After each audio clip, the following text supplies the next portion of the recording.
All right, guys, welcome to a brand new series where we're going to be discussing every topic under the sun you can think of, from massive culture issues, canon issues, just anything going on with the show, anything big happening in the Star Wars community.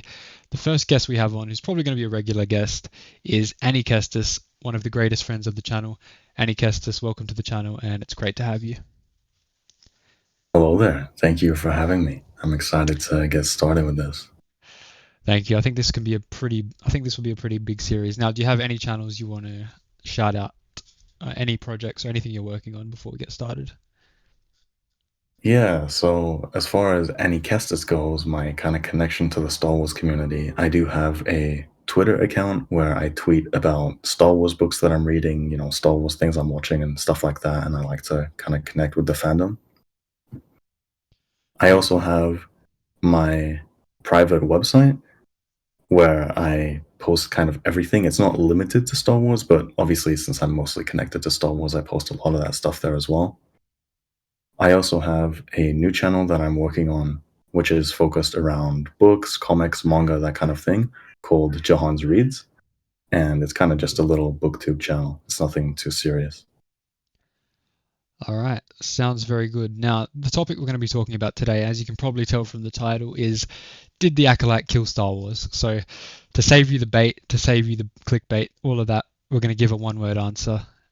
I'm going to go first. No. Yeah, no, I definitely didn't. Okay, good, good. So we agree on that part. But the issues we're going to get into are the Kiadi Mundi age issue, him knowing about the Sith, Kyber crystal bleeding. Did that break what we already knew from canon? Spoiler alert: that was never in the Legends timeline. Flashbacks: were they terrible? Were they good? So we'll start with the Kiadi Mundi age issue. So what did you think of the age? I'll start. I'll say the age, I don't care because it was established in the Legends timeline, which has always been a separate timeline from the canon timeline. It was never said anywhere in canon that his age was, what was it, 32 BBY or 132 or something. I don't think that was ever said in canon, was it? Yeah, no, he definitely didn't have an age in canon. And as far as I know in Legends, it was never anything concrete either. Yeah. I've seen, It was like a there's little the whole card. trading card thing and Yeah, yeah. stuff. But I also think someone made a reference to a book which has a contradictory age. So I'm not Okay. 100% sure, but I don't think it was ever that solid in Legends anyway. All right. So I think we both agree that the age is not an issue. Or despite being the biggest controversy of that week's episode, I don't think it was an issue at all. I think it was blown up by people who don't really understand the canon system or who wanted to make a bit of extra money on the side. Do you have any other thoughts Definitely. on it? No, I think we agree on that. I will just say that I think a lot of people, I won't mention any names, but there's certain creators who really hop on this. I think we both know what I'm talking Of about. course, of But course. they hop on it not because, I mean, it's true, they want money and stuff like that. They get lots of views from all this hate filled stuff. But I think for them, it's not so much an issue that the canon information has gone against Legends. I think they see it as, well, this is a character George Lucas created. And although he didn't create his age, he signed off on it. He signed off on something to do with it. But I think that's a misconception because people seem to believe that George Lucas personally checked everything in Legends, but that's just not true. He had entire groups of people dedicated to doing that for him. And so the idea that he signed off on this age and Kathleen Kennedy ruined it or something, it's really stupid. Yeah, I agree.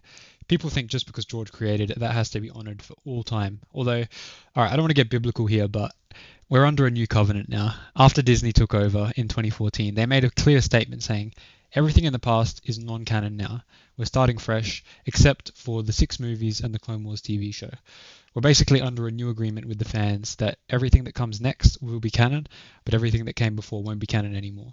That doesn't mean the stories are less valuable or that content doesn't mean anything, although the way they've handled it has kind of implied that. It just means that it's not part of this new canon timeline that we're in. So I think we agree there, and I think it's been blown way out of proportion. However, that brings us on to the next part, him knowing about the Sith. Do you think that's a contradiction? Because I kind of think he'd have to be pretty stupid with what information we currently know for him to not know about the Sith. It makes him look like an idiot.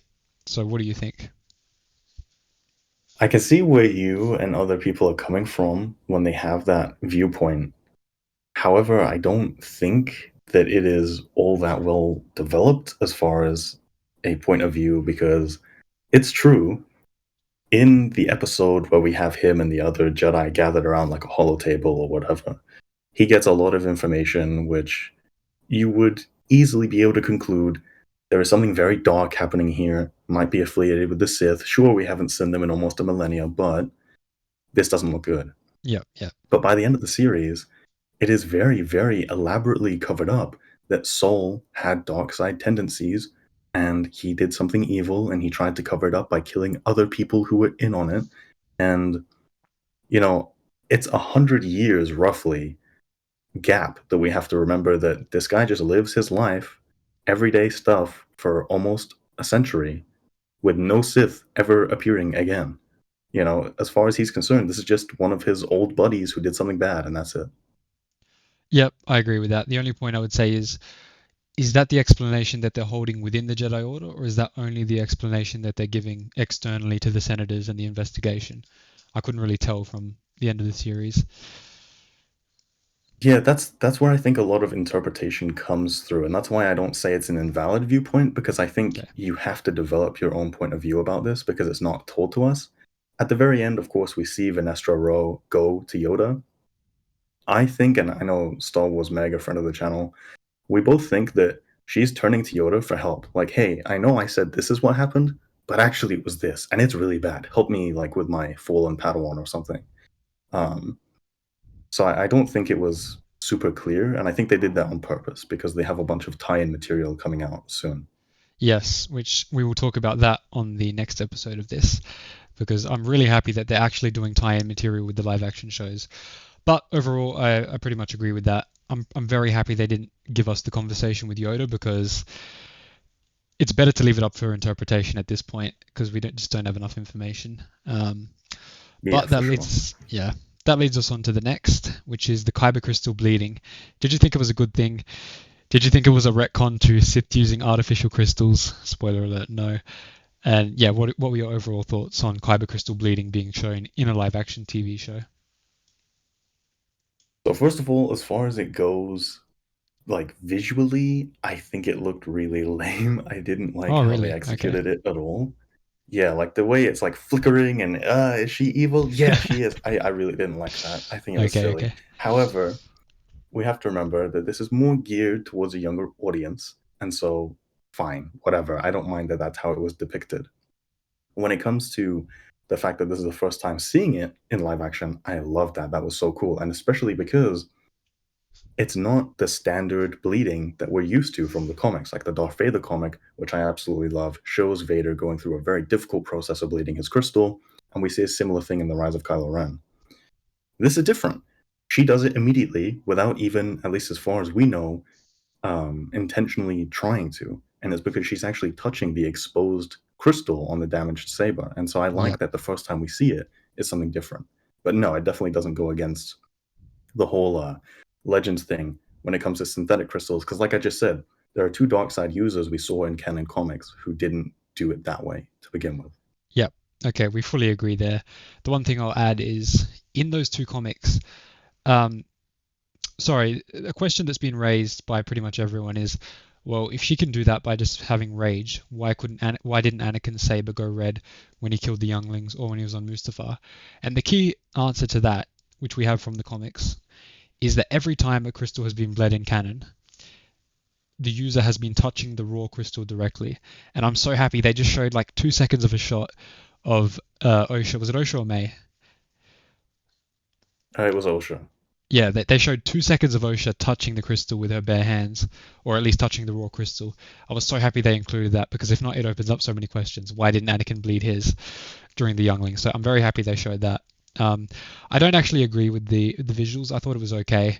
It obviously is not as grand as we saw in the comics, but I'll give it a pass. I think it was a good start for live action. I agree. Maybe they could have done a bit more flickering, a bit more sparks, a bit more fanfare. But overall, I wasn't too displeased with it. That's fair enough, yeah. All right, and that brings us on to the next one, the Darth Plagueis appearance. Did you think it was good? I'll start by saying I don't like the way he was depicted as an in the shadows guy. Although I don't think it's a retcon to his character from Legends. First of all, it's not a retcon because it was Legends only. But I do think it still could be consistent because he's on an island. He's specifically doing Sith stuff. So I don't think him being creepy in the shadows is like he could still have that public persona on the side. He's just using his creepy side just to spy on these people. But I will say it was bad because they didn't really integrate it into the story. He just showed up for 2 seconds. We see his face, and it's just like it's a point the finger, Leo DiCaprio Easter egg.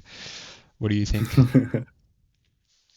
So my thoughts on this largely come from the TapCaf Transmissions podcast by Corey's Datapad and Now Cost Ladder, because once that Okay, episode okay. came out, as soon as possible, I jumped on listening to their stream.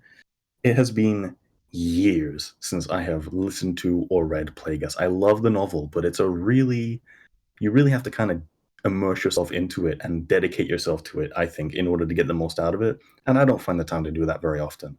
Yeah. So I need a kind of a refresher. And both of them were very familiar with the book. Both of them listed a couple of scenes where he was in the shadows watching. One scene that I do remember personally was Oh, Phantom in the Menace. Phantom Menace. Yeah, yeah, Yeah, yeah. the Phantom Menace crossover scene where Palpatine and Maul are talking. At last, we'll reveal ourselves to the Jedi and all, and so on.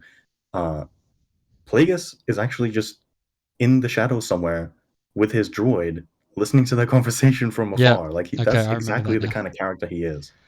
Um, when you consider the fact that, unfortunately, it's not really revealed in the show, you have to go to the behind the scenes statements to get this.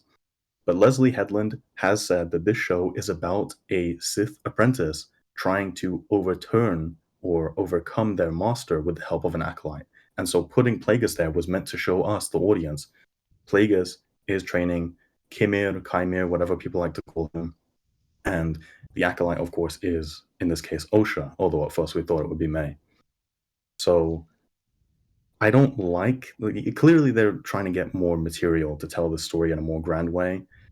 I think the show wasted some time in some elements, and because of that, she decided to just throw him in there so she can have all the main beats of the story and showcase this is what the story is about. And so that's why I think Eckhart Slatter pointed this out. If you only get a brief look at somebody and they're the Sith, you really want the audience to know they're evil. Like, this is a bad guy. Look at his eyes. Look at how creepy he is in the shadows. Like, especially since it's mainly for kids, you want to know that the first appearance of this guy, he is a bad man. And so next time, if we see him as Higo Damask or anything else, we understand he can have multiple dimensions to his character. Okay. But the first time we see him, Yeah. if it's in a limited way, we need to know he's bad. All right. I think this will be the first successful conversion on this series. I'm officially moving to your position. I agree. I'm actually very happy with that now. I forgot about that scene in the Phantom Menace, and actually the biggest creator who was ragging against him looking creepy, actually one of his biggest videos is on that exact scene. I just remembered. So Yeah, okay, yeah, you've converted me. All right, this is good. This is good. This is what this series is for. All right, and the final I'm very topic. happy to hear that. Oh, I'm glad as well. I didn't expect it, but it came in the first episode. All right, so the final topic that we'll be getting into is I think the flashbacks were pretty underwhelming, as in everyone knew from the second episode or the third, I think, that we weren't getting the full picture. And then when we did eventually get the full picture, I wasn't happy with the changes that were made. I didn't feel like it paid off enough. Um, they were very underwhelming the way the witches died, how the whole place went on fire from just a little book burning. I don't think it was enough extra added content to justify a multiple perspective storytelling format. What did you think? Okay, so I have two parts to my answer. One is outside of Star Wars because I think it's neat, and two is within just this episode without thinking of external factors. So I'll get into part one first, and I'll try and make it short and sweet. What we saw in those episodes is known as the Rashomon effect, and this is based on a very famous film by Akira Kurosawa, where this similar sort of storytelling um, method or technique is implemented very successfully. And, Akira Kurosawa inspired Star Wars to a tremendous degree to the extent that uh, Mifune, the star of many of his most famous films, was approached, or George Lucas had actually intended for him to be Obi-Wan Kenobi, but that didn't work out. And so, from an outside perspective, outside of the Star Wars universe, I'm like, damn, that's so cool. And I think they did a good job of pulling it off. It wasn't as good. It was never going to be as good because Rashomon isn't a series like this and it's not in the Star Wars universe. But I thought it was cool. From just a Star Wars perspective, I enjoyed it. I think it expanded on the story enough. We need to remember this is a very mysterious, like mystical show in a lot of aspects, and they don't like to reveal everything. Not just, a lot of Star Wars doesn't reveal everything all at once, but this Yeah, doesn't yeah, reveal everything, period, like full stop. true. I get that a lot of people don't like that about it, but considering the fact that I understand they're going for a mystique kind of feel, I appreciated how they handled the flashbacks. It gave us more context, but it didn't tell us everything, and I think there is probably more to know. Okay, that's a very fair take. I will say, I think what we did get wasn't it didn't justify it because I think Torben's reasoning for wanting to go back to the Coven was it was very weak. Like just because he had homesickness. I understand homesickness can be very powerful, but it didn't feel like I don't know. Just going back to Coruscant, it's not like I know it's the Order is back there, but it's not like he has family or anything back there. So, what did you think of Torben's reasoning specifically? I didn't think it was justifiable at all. So I think I've made a video on this at some point, which has my full feelings, which I guess you can find linked on my website.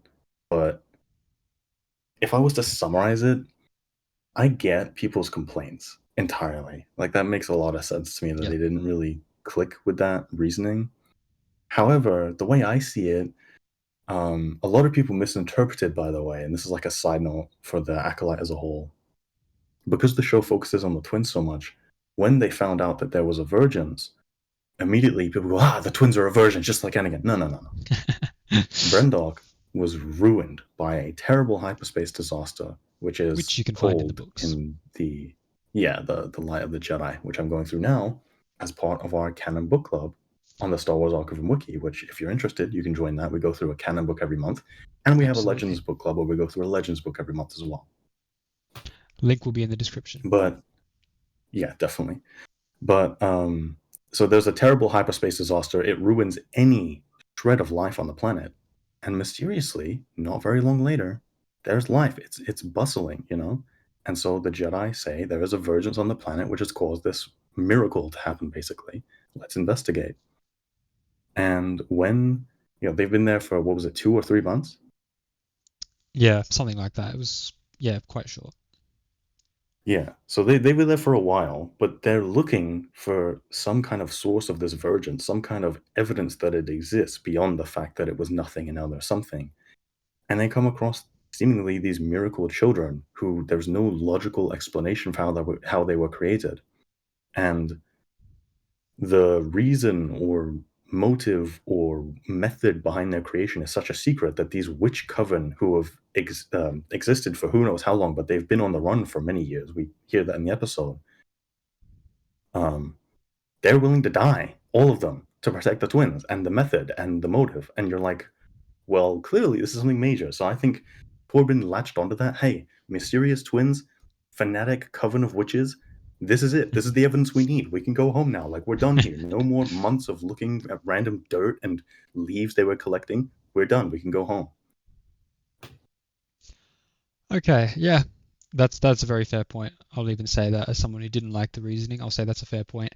And you can include he was a young guy compared to the others, so Yeah. he hadn't built up his temperance yet to those long missions in far off worlds. So yeah, that's fair. That's fair.